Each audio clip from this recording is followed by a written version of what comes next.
مگر حقیقت اس کے برعکس ہے، جو سب سے زیادہ دیدار تھے وہ سب سے زیادہ بے خوف و خطر تھے،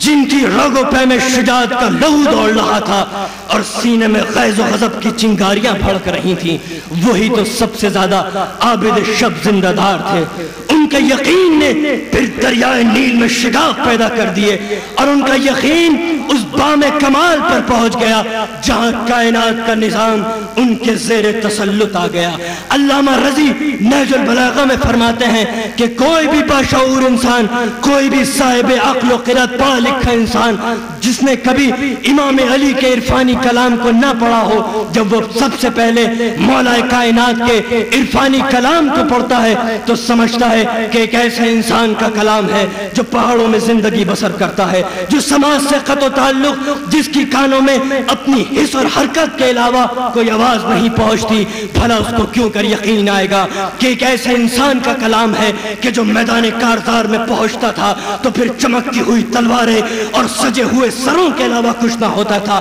جو تلوار سوٹ کر جنگ کی گہرائیوں میں ڈوب جایا کرتا ہو اور شہزوروں کو زمین سے پچھاڑ دیا کرتا ہو، اور جری سے جری انسان کے بھی قدموں میں اتنی سکت نہ ہو کہ امام کے سامنے جم سکے، رک سکے، اور جب وہ میدان جنگ سے پلٹتا تھا تو اس کی تلوار سے لہو کے قطرات ٹپکتے ہوئے ہوتے تھے۔ مجاہد جو 80 جنگوں کا فاتح ہو، جنگ جیتنے کے بعد اس کی پیشانی پہ نفرت کے نخوش نہیں ابھرتے تھے اور نہ ہی سینہ غیظ و غضب سے چوڑا ہوتا تھا، بلکہ وہ بھوکا پیاسا مجاہد جنگ جیتنے کے بعد اپنی پیشانی کو سجدہ شکر میں جھکا دیتا اور تمام شب سمٹ جاتی، امام کے مصلے میں شکم تک نہ پڑتی کہ جیسے امام کا جسم زمین پر ہو مگر روح عالم انوار میں پرواز کر رہی ہو۔ صلوات پڑھ دیجئے محمد و آل محمد۔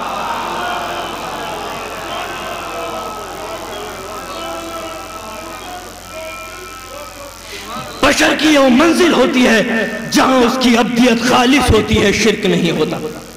ابدیت خالص کیا کہ سانس نہ لوں تیری رضا کی بغیر، قدم نہ اٹھاؤں تیری رضا کی بغیر، نظر میری ہو تارے نظر تیرے ہو، کان میرے ہو ذوق سماعت تیری طرف سے، ہاتھ میرا ہو اختیار تیرا ہو، نفس کا میں مالک نفس اللہ تو۔ بندہ جب اس مقام پر پہنچتا ہے تو پھر بولتا نہیں، بولتا ہے تو معبود کہتا ہے یہ تم نہیں بولتے، یہ ہم بولتے ہیں۔ وَمَا يَنْتَقُ عَنِ الْحَوَىٰ إِنْ هُوَ إِلَّا وَحْيٌ يُوحَىٰ، یہ میرا رسول اپنی ہوا و حوث سے نہیں بولتا جب تک میری رضا اور میری رغبت نہ لے لے۔ تو بشر کا یہ مقام اعلیٰ ہوتا ہے، نقطہ کمال آخر، کہ جہاں انسان اپنے وجود کو معبود حقیقی کے وجود میں فنا کر دیتا ہے، اور جب فنا کر دیتا ہے تو معبود کہتا ہے اے میرے بندے تو میرے حق کے خاطر فنا ہو جائے گا اور میں تجھے اپنے حق کے خاطر بقا بخشوں گا۔ پھر کوئی شے تجھ کو فنا نہیں کر سکتی، تیرا سر تیرے تن سے جدا ہو جائے گا مگر تیرے ہی کٹے ہوئے سر کی پاک زبان سے میری آیات کا ابلاغ و اطلاق ہوگا۔ صلوات پڑھ دیجئے محمد و آل محمد۔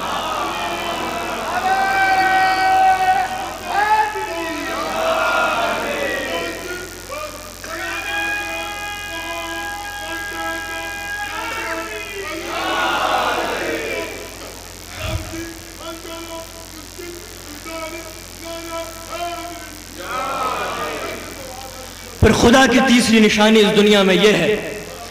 کہ ہر چیز اس کائنات میں مائل بزوال ہے، ہر چیز زوال پذیر ہو جاتی ہے۔ انسان پیدا ہوتا ہے، جوان ہوتا ہے، ضعیف ہوتا ہے اور پھر موت کے گھاٹ اتر جاتا ہے۔ قومیں آتی ہیں، عروج پاتی ہیں اور زوال پذیر ہو جاتی ہیں۔ کیا ہوا ان قوموں کا کہ جن کے مملکت کے ڈانڈوں کی گونج دلوں کو دہلا دیا کرتی تھی اور جن کی لاؤ لشکر کی تعداد زمین میں زلزلے پیدا کر دیتی تھی، معبود کے نظام نے انہیں فنا کر دیا، فنا کر دیا معبود کے ان کے نظام نے۔ تو جب پائے حیات میں موت کے کانٹے چپتے ہیں تو انسان کو اقرار کرنا پڑتا ہے اِنَّ لِلَّهِ وَإِنَّا إِلَيْهِ رَاجِعُونَ، ہم وہیں سے آئے ہیں اور اسی کی جانب ہمیں پلٹ جانا۔ اب اگر یہ زندگی یقین کے ساتھ گزری ہو تو پھر موت بھی یقین کے ساتھ آتی ہے۔ اور اگر زندگی شک میں گزری ہو تو پھر موت بھی شک کے ساتھ آتی ہے۔ عزیزوں، یہ مت دیکھو کہ صاحب حکومت و برسر اقتدار بیٹھا ہوا ملت اسلامیہ کا سربراہ سلطان کیا کہتا رہا۔ یہ دیکھو کہ جب پیشانی حیات پر موت کا پسینہ آتا ہے تو ضمیر کی آواز زبان سے کون سے کلمات ظاہر کرواتی ہے، کیونکہ جو ضمیر کا فیصلہ اس دنیا میں ہوگا وہی خدا کا فیصلہ آخرت میں ہوگا۔ اب تاریخ کو دو حصوں میں تقسیم کر دو، ایک شک کی تاریخ اور ایک یقین اور اطمینان کی تاریخ۔ ایک سانس میں شک کی تاریخ کو بیان کر دوں گا اور ایک تاریخ میں یقین کی تاریخ کو بیان کر دوں گا۔ اشاروں میں گفتگو کرتا چلوں گا۔ مجھے یقین ہے کہ میرا محترم مجمع ان کا ذوق اتنا بالیدہ ہے کہ ان حقیقتوں کو وہ انشاءاللہ ضرور پالے گا۔ شک کی تاریخ شروع ہوتی ہے۔ شک کا پہلا دور، کاش کہ میں گھاس ہوتا، چرواہا مجھ کو چر